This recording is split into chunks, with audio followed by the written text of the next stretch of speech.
Hello beautiful soul! Welcome back to my channel. This is May Chang Ami from Japan, Kabayan Cancer. This reading is for you, January 4 to January 10, 2026. Syempre, happy New Year sa inyong mga Cancer. More blessing to come this coming o sa pagpasok nitong 2026. More blessing to come para sa inyong lahat. Syempre, sa mga subscriber, new subscriber, cross-watcher, at sa mga bagong pasok dyan, welcome na welcome kayo sa bahay ni Ate Aimee. Salamat din sa mga nakakataba na po sa inyong mga comments at sa mga nagpa-personal reading. Marami pong salamat. Kung gusto mo na energy mo lang talaga, ang gusto mo makuha natin, all the details is in description below para sa personal reading. General reading tayo ha, kunin mo lang ang sayo at itapon ang hindi naman sayo. Maaring vice versa, energy mo, energy ng person mo, energy ng malapit sa puso mo, nangyayari or mangyayari pala. Use your own intuition, lawakay nyo ang inyong isipan, ano man ang gender mo, ano man ang edad mo, wala sa baraha ang kapalaran ng tao, kayo pa rin ang makapagpapabago nito. Gawin nyo lang guide yung mga warning sign na pwedeng lumabas dito para makakaroon kayo ng idea kung ano mga bagay na ma-aware kayo or change of decision or ang mga dapat gawin if you want. Pero kung gusto mo na positive reading lang, hindi itong channel na ito ang para sa'yo. Tingnan muna natin ha. Okay, nandito ka sa sitwasyon mo na may mga bagay ka na pinaprogress this time sa iba sa inyo. May mga bagay ka na pinag-iisipan kung ang ibig sabihin ay maybe there's an opportunity. May mga bagay ka na pinag-iisipan na gusto mo aksyonan. This time, medyo nga lang, maraming gumugulo sa isip mo sa nakikita ko sa'yo dito. Pero kahit may mga gumugulo sa isip mo or marami kang naiisip or kung ano man itong wishful thinking mo is meron ka namang nakikita ko na there's a clear path or nandun ka sa you are continue para ma-reach mo yung goal na yon sa nakikita ko sa iyo dito, no? Kumbaga focus ka sa mga pangarap mo sa buhay to achieve. Yun ang nakikita ko sa iyo dito. Ang sinasabi rin dito is kung gusto niyo naman ng mga bagong trabaho, na handun din naman yung sitwasyon na pwede kayong magkaroon ng bagong trabaho. Yun. And also, iba dito is doing something passion or kung ano yung passion mo, kung ano yung creation, or kung ano yung opportunity na ina-analyze mo this time sa nakikita ko sa dito. Ang sabi dito kasi is may tao na magbibigay ng support and advice when it comes dun sa actions mo or sa mga gusto mong gawin. Either innovate man yan or mga movement mo sa nakikita ko sa iyo dito. And syempre, try to make it balance lang daw yung sitwasyon kasi pwedeng pag na-out of balance ka is pwedeng ikaw is hindi ka mag-success dun sa sitwasyon na. Ibig sabihin, when it comes sa balance, kung medyo kailangan mo munang mag-isip, manghingi ng advice, or kumonsulta, yun nga, yung payo, or pag-aralan o pag-isipan, what is the fact of the situation, ng sitwasyon na yon, gawin mo. Kasi pwedeng, pag hindi mo nagawa yun, pwedeng iyon is baksak mo din, no? Kaya wag ka daw magmamadali, ibig sabihin sa iba sa inyo, if ever na kung ano man yung passion, creation, or work man yan, or relationship man yan, you always see the fact of the situation. Kung may mga kailangang options in life, huwag mong madaliin iyon, pag-isipang maigi, you need to trust to your intuition to make a decisions right. Siyempre, be patient ka lang doon sa bagay na yun, no? Bago mo i-move action na yung sitwasyon na yun. Sa iba dito, related siya sa love. Sa iba sa inyo is to a work, ganyan, o sa mga pangarap sa buhay. So, nakita ko dito. And then also, try to analyze daw ang sinasabi dito. And may mga iba sa inyo is you are patiently waiting, no? Sa mga bagay na either a reward, a result, or to a success sa isang sitwasyon. Yung iba sa inyo is may tao na parang there's a consultant or advisor ako na nakikita sa iyo. Pwede rin na hihingi ka ng suporta or may tao magbibigay ng suporta. Magkakaroon ng mga bigla ang hindi inaasahan, pwedeng mga ganon na ikakagulat o ikakashock mo na pwedeng halimbawa may gusto kang makitang tao or hindi mo inaasahan na makikita mo pala yon, darating pala yon, makikipag-communicate pala yon, magkakaroon ng union or may mga commitment, pwedeng ganon, no? May mga ikakagulat, ikakashock o ikakabigla mo daw dito. Sabi dito, pwedeng manggagaling iyon sa tao na malapit sa'yo, kung sino man yan. Yan, yung ikakagulat mo na yun. Pwedeng iyon is ikasisiya mo siya or kasi there's a satisfaction or di sa positive siya. Positive outcome. Maaring hinihiling mo rin yung bagay na yun, ganyan. Kumbaga, there's a success and reward happen into your life. May mga manifestation, ano. Ang nakikita ko rin sa'yo dito is maraming pag-uusapan ka rin daw, Cancer. Hindi ko alam why, pero pag-uusapan ka at may mga tao ako na nakikita na magkakaroon. Hindi lang isa. Hindi ko alam why kung nasa ang place ka. Pwedeng yung trabaho mo kasi matao o kaya kung may mga taong kakausapin ka, may mga tao kang kakausapin mo, pwedeng ganun. Kasi may mga tao na magkakaroon ng mga open communication sa iba, commitment, may mga connection, and para magkakaroon ka ng choices sa buhay mo. Darating ka sa point na magkakaroon ka doon ng choices.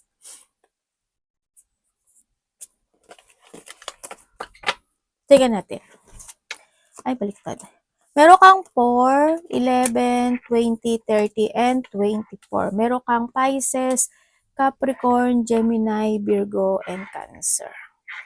Okay, dito sa sitwasyon mo, sa nakikita ko sa dito, yes, nandun ka naman sa point na you are more on focusing sa sarili mo, no? And then yung pagiging masaya, sa nakita ko naman dito. Kaso yun nga lang, may mga gumugulo talaga sa isipan mo. Hindi ko alam why, pero maybe because of the achievement or pwede rin na andun yung point na minsan siguro sumasakit yung ulo mo, ganyan. Siguro maybe pagod din ito sa iba sa inyo, pero pilit mo na lang iniintindi yung mga bagay-bagay. Kasi yun yung nasa puso mo, yun yung gusto mo, di ba? Pwede na may mga iniisip ka, pero gusto mo naman siya sa nakita ko dito. And also, sa iba sa inyo is may enemies ka. Oo, may enemies ka sa nakita ko. Ingat ka na lang din, ano, maaaring may mga tao talaga na nakakasalamuha mo na hindi ka talaga nila gusto. Ganun talaga ang buhay. Ganun, lahat naman ng tao ganun. May mga kasiyahan, may mga papuri o pasasalamat. Pwedeng ikaw ito sa kanya or siya ito sa iyo. Pwedeng ganun sa iba. There's a love and romance or money is coming din. And syempre, may tao na malapit sa'yo na magkakaroon kayo ng hindi pagkakaunawaan. Yun ang nakita ko sa iyo. Pwedeng debate, malaki o maliit na conflict, ganyan. Or pwede naman itong tao na to, or ikaw ito ha, na aabusuhin niya kasi masyado kang mabait o masyado kang understanding, pwedeng ganun sa iba sa inyo. Sa iba naman sa inyo is makakaramdam kayo ng ng pain. Marami kasi ang pain. Pwedeng pain kasi siya dahil sa trabaho, pwede siyang pain ng dahil sa may mga bagay ka na gusto mong ma-achieve na hindi mo pa ma-achieve, pwedeng ganun. Or there's a hard work situation na sa'yo, na nagkakaroon ng hard work. Pwedeng busy ka, marami kang ginagawa, marami kang movement, pwedeng ganun, no? Sa iba sa inyo. Maaaring may matanda ako na nakikita sa'yo dito, nako-connect sa'yo. Tao to na malapit sa'yo. As maybe a family member, ganyan. Mas iba sa inyo, siguro nandito kayo sa point na mas gusto nyo na nasa bahay kayo or mas nagiging komportable ka when it comes to house. Parang handa yung peaceful. Kasi siguro pag nasa marami kang tao, parang ang gulo ng isip mo, ang daming, alam mo yung, depende kasi sa tao no? Ako pag nasa labas ako, example ko lang yun tulad ko nasa labas, pag lumalabas ako, alam mo yung madali akong mahilo, madali akong, parang ang dami kong nakikita. Hindi ko alam if this an energy, ganyan. Parang gano'n kasi na hindi ko alam kung nasasagap ko ba yung energy nila. Tapos ganun. Kaya minsan lang din ako lumabas. Pwede naman yung iba sa inyo, isa sa bahay lang talaga yung trabaho nyo. Yun anak, mas peaceful ka. Yun. Kaya medyo iba dito is feeling tired sa iba, no? Or may mga hard work situation. Pwede na mga physical activity. Baka may mga physical activity ka, di ba?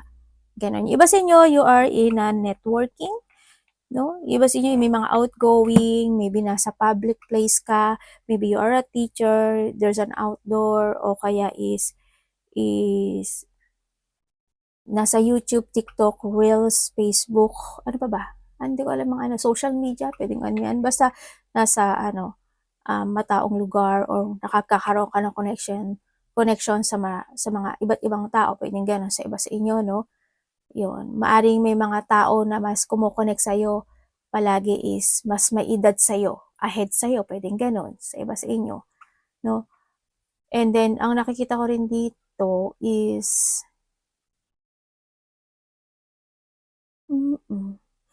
andito yung lakas ng loob mo no? Andito yung lakas ng loob mo, you know your purpose, and nagfo-focus ka naman sa mga mini-main concern mo this time sa nakikita ko sa'yo dito. And then also, there's a retirement. Hindi ko alam in what way yung retirement na yun. Either may kasamahan ka na magre-retire or kaibigan or magulang, family, o ikaw, pwede rin, or yung when it comes to retirement kasi pwede siya sa love life, parang out muna ako dyan, parang gano'n, pwedeng gano'n, di ba? O kaya sa trabaho mo, ganyan. O kaya, yung iba dito, love related siya. And may crush, siyempre, no?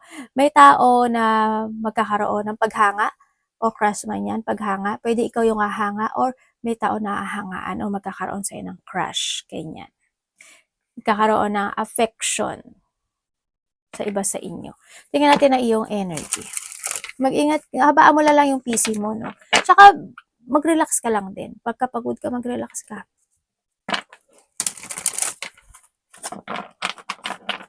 Anak baba. Energy ni Cancer.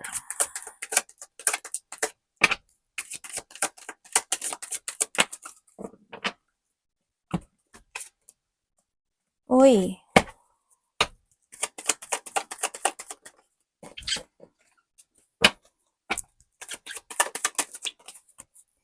Your energy. Okay, your energy, ang nakikita ko sa'yo dito is meron kang daw iniisip. Either nag-aalala ka o iniisip. Pwedeng a member of the family. Pwedeng gano'n. Ganyan. Or iba sa inyo, pwedeng may mga alaga kayong ibon, animals, aso, no? Yan. Yan. Pwedeng basta mahalaga ito sa'yo. Yan. May mga bagay ka doon na wino-worried or hindi nyo inaalala mo sila. Ganyan. Pwede rin na namimiss mo sila. Nalulungkot, may mga lungkot, yung energy mo is may mga lungkot. Alam mo yung kahit na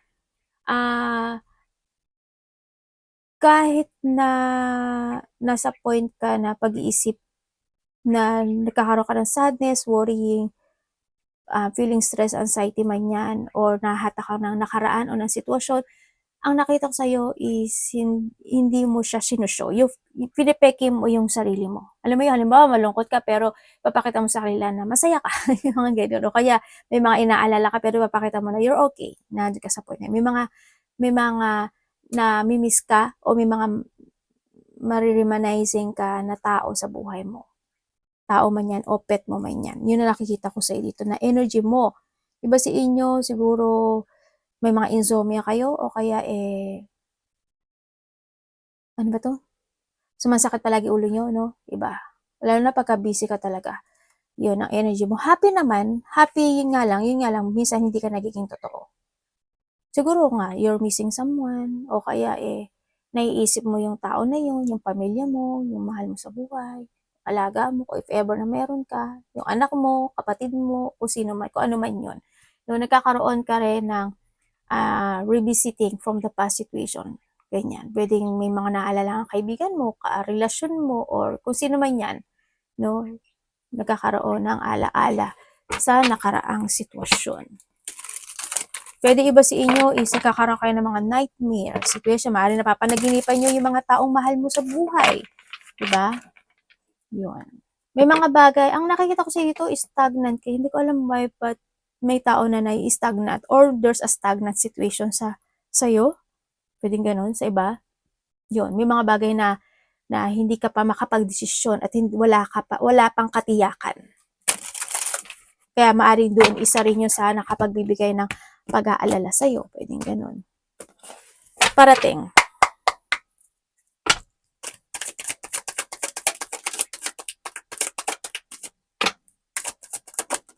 Parating. Ang ganda diba?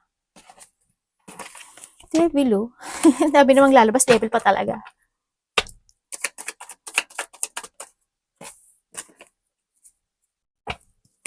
Okay. Parating sa'yo. Okay. Parating sa'yo, sa nakikita ko sa'yo dito,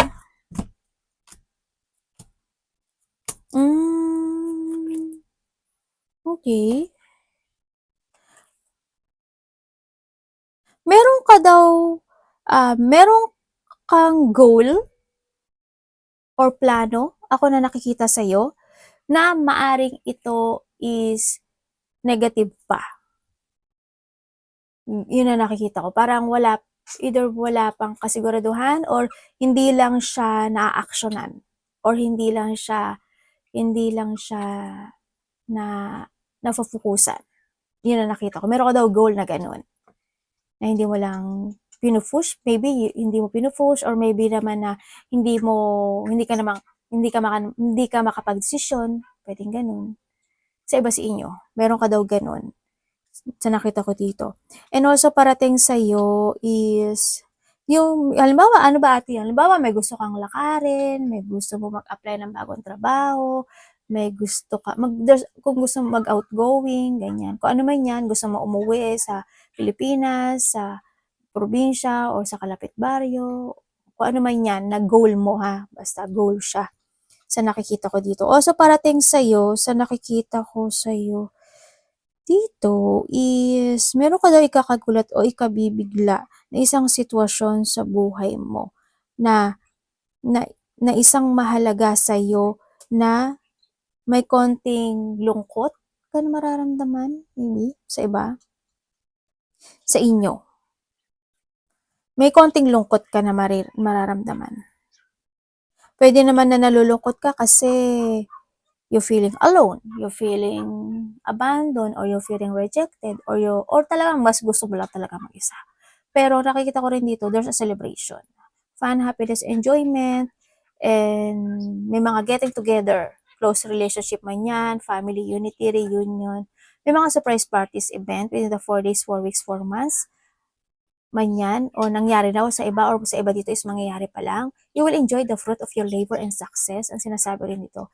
Yun nga, ang sabi ko rin is there's a prosperity, success, stability, and may coming home. Hindi ko alam kung sino yung uuwi. Ikaw ang uuwi ng bansa mo, ng probinsya, or ng kalapit baryo, or someone. No, may pag-uwi o uuwi. Yan. Kung ano man yan, sa nakikita ko sa iba sa inyo. Bakit ganito, universe? May reward ka nga. Trust your intuition, ano, dito. Sa nakikita ko, may victory and success ka. May victory. Iba dito, marami kayong multitask and multiple priorities na dapat gawin to success. Pero may pagsuporte. May mga aaralin, nag-aaral ba kayo? O may mga pag-aaralan kayo? Kasi yung nakita ko, may mga aralin or pag-aaralan or kailangang aralin o kailangang i-research, parang gano'n sa iba. Yun ang parating sa iyo.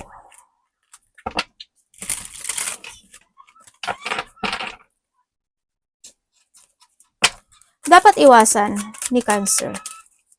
Okay. Paano kung hindi naman talaga pwede? I mean, tinanong na si Barahe, no? Okay. Dapat mong iwasan. Okay, dapat mong iwasan. Iwasan mo daw yung ma-stagnant ka, ma-out of control ka, ganyan. Iwasan mo na hindi ka makapag-focus sa mga gusto mong desisyon o mga gusto mong action this time. Yan, syempre iwasan mo yung frustration. Yan, iwasan mo mag-isolate or iwasan mo yung mga taong chismoso at chismosa man yan. Ganyan. Syempre, isa rin yun na maging ka rin, enjoy your life lang, no? Kasi life is short. Ang sinasabi rin dito kasi, enjoy your life. Kumbaga, maaring iba sa inyo is magkakaroon may mga friend ka, 2 to 3 person to 4 na friend mo, yan, enjoy lang kayo. Punta ka sa kanila, kausapin mo sila, mag-go out kayo, o kaya kung sa bahay lang, hindi pag-party-party kayo, bili kayo ng mga chichirya lang. O diba, nagturo pa talaga sa atin ng o yun, kung ano man yan. And then, syempre, wag ka daw magpapaliban. Kumbaga, pero kung kinakailangan, humingi ka na lang ng, you need to speak out din, ang kinakailangan. Magsalita ka rin kasi. Di ba? Pwede naman makiusap if ever, di ba? Or pwede naman kausapin or humingi ka ng advice or sa tingin niyo po ba okay lang ba? Yung mga ganun-ganun. Alam mo na yan. And syempre, iwasan mo rin na mas mauna sa'yo ang emotions. Di ba palagi ko naman sinasabi sa inyo, if the emotions is high, intelligence is low. You need to use your head when making decision. Yan, iwasan mo yung pabigla-bigla din ang salita. Magka-impulsive ka. Mag-ingat ka sa mga bibigkas mo. Pag-isipan mo maigi. What is the fact of yung sa mga sasabihin mo? O yung mga mga movement mo. Tama ba? Mali ba? Kailangan ba? Mag-isipan mong maigi. No? Yun ang nakikita ko sa iyo dito. Love, kapatid, anak, magulang, karelasyon, kaibigan, pamilya, kung sino man. Love ni Cancer. Kung kailangan mo magpahinga ka raw. Okay? Iba sa inyo, magpahinga kayo, mag-relax kayo. Kailangan nyo rin minsan ng mental peace. Sa love. Sandali lang anak, tumate.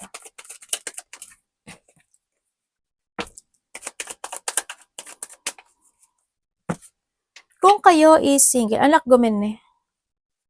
Okay, kung kayo is, ay, ganun. Kung ikaw is single, is yung iba sa inyo is mayroong, maaring makikilala mo ito. Maaring itong tao na to is makikilala mo sa katrabaho mo or sa related siya sa trabaho or kasamahan sa trabaho. Halimbawa, may party kayo, tapos nagkainan o kaya friend to friend, ganyan. Basta related siya sa trabaho or kasamahan sa trabaho, ganun, bago. Pero bakit kaya ganito yung energy niya?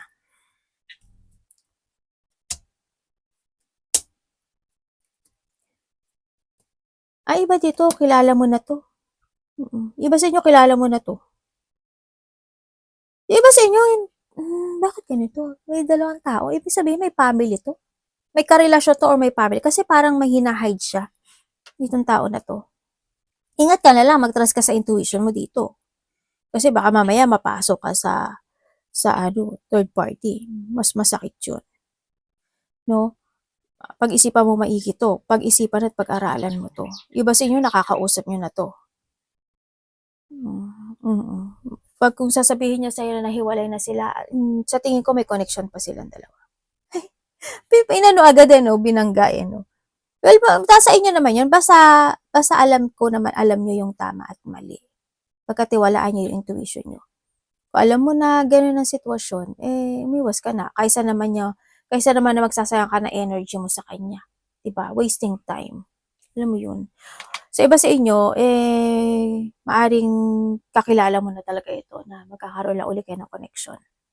And then, kung kayo naman is magkahiwalay nitong tao na to, oo, nagkaroon na, there's a deep want, there's a battle happen into your life, nagkaroon ng mga third party or pagsisinungaling man yan, nagbetray, naging sneaky yung tao na to. And ang nakita ko kasi sa kanya dito, ang pinahalagahan niya lang yung sarili niya. Pwedeng ito is may family na rin or vice versa tayo, maaring ikaw rin ito or handin yung situation na nagkaroon siya ng attraction with someone. Pero ang nakikita ko sa kanya, nagkaroon siya na pag-isolate or nahandun yung pagsisisi na nagaganap sa kanya this time. Kasi naaalala ka niya or namimiss ka nitong tao na to. Naguluhan siya ngayon sa sarili niya. Parang hindi niya alam kung saan ang kanyang tamang patungo sa buhay. Kaya ang nakita ko sa kanya is nahahang siya. Pero still interested pa rin itong tao na to sa iyo. Or maybe this is you. Sa mga iba naman sa inyo, if you are in a relationship, maring iba sa inyo, kung bago kayo nito, may mga lungkot ako na nakikita dito. Siguro may mga gusto kang sabihin sa kanya, or may mga gusto kayong gawin, or may mga pinagtatalunan din siguro minsan, diba? Kaya minsan nandun siguro yung lungkot. Pero mas mahaba yung pasensya ng isa sa inyo no? Yun na nakikita ko dito. Yan, pwede rin na may mga, kasi natural lang kasi yung struggle in life, pagdating sa relationship. Yun, kung matagal naman kayo nito, nahando na talaga yung patient sa inyong dalawa. Kahit na mahirap, ganun talaga ang takbo ng buhay. Kahit na mahirap yung sitwasyon, napag-uusapan at napag-uusapan naman. Kung may third party ito sa iba, alam mo may third party, yes, may third party sa iba sa inyo. Nasa sayo na lang yan, kung magpo-forgive ka pa. No? Or gusto mo pala talaga, kung gusto mo siya. Kasi maaari iba sa inyo, alam nyo sa sarili nyo na meron. Or yung mga nagkahiwalay dyan, maaaring minalaman na kayo sa karelasyon nyo na hindi lang ikaw pala nag-iisa. Kasi may mga kausap pa rin siya. Come sa money. Money ni... Parang may nakabalik pa. Wala pala. Ano yun? Money or work. Cancer. Ano po? Ano po? Money or work. Ano po? Bakit? Pwede explain nyo to? Ooh. Money and work. Okay, when it comes sa'yo dito, and sa work mo na, o sa work or money mo, alam mo yung nandito ka sa sitwasyon mo na para ka nakikipagbunuan para ma-achieve mo yung sitwasyon na yun pagdating sa pera. Halimbawa, sa work mo, alam mo yung kahit na mahirap, kahit na nagkakaroon ng kalungkutan or nai-stack itong sitwasyon na to na connected ang money, pero nahadon ka pa rin sa point mo about in that situation na manifestation. Para nakikipag-gamble ka. Makukuha ko to, ma-achieve ko to. Hindi yung manifestation na yun, no? Sa nakikita ko sa inyo dito. Ate, magsasucess ba? Magsasucess ba? Ang sabi kasi dito is, sa iba sa inyo, maaring ito is maganap after a 1 month, no? Or sa iba sa inyo, after 1 year. Yun, maaring magkakaroon ng mga clarity sa iba sa inyo. Pwede sa iba sa inyo is 1 week, 1 month, or 1 year. Sa iba sa inyo ha, yun na nakikita ko sa inyo. Sa iba naman sa inyo is may marireceive ka raw. Ganyan. Na blessing. Yun na nakikita ko dito. And then, sa money mo, hindi ko alam kung may iba sa inyo na mahilig sa gamble or may tao sa malapit sa iyo na nagsusugal or nagagamble, ganyan. Basta yung pera mo medyo stagnant lang siya, no? Sa nakita ko dito. Pero magsasucess naman daw siya. There's a victory and success happen kasi into your life. Yan. Kung may mga idea ka pa na gusto mo i-pursue, igawin mo daw to kasi magsasucess to. Yun na nakikita ko sa inyo. Anak, baba ka muna. Hindi ko pa makita kasi dito yung pinaka-success when it comes to your money eh. Pero may mga pagpasok na pera naman sa nakikita ko dito. No, pwedeng ito is sa iba sa inyo, hindi man siya sa next year, maybe this September or October siya. Or months or days man yan na magkakaroon ng ganun. Sa iba sa inyo ha. Advice, anak pa ba? Mahagis ka dyan sa kamay ni mami.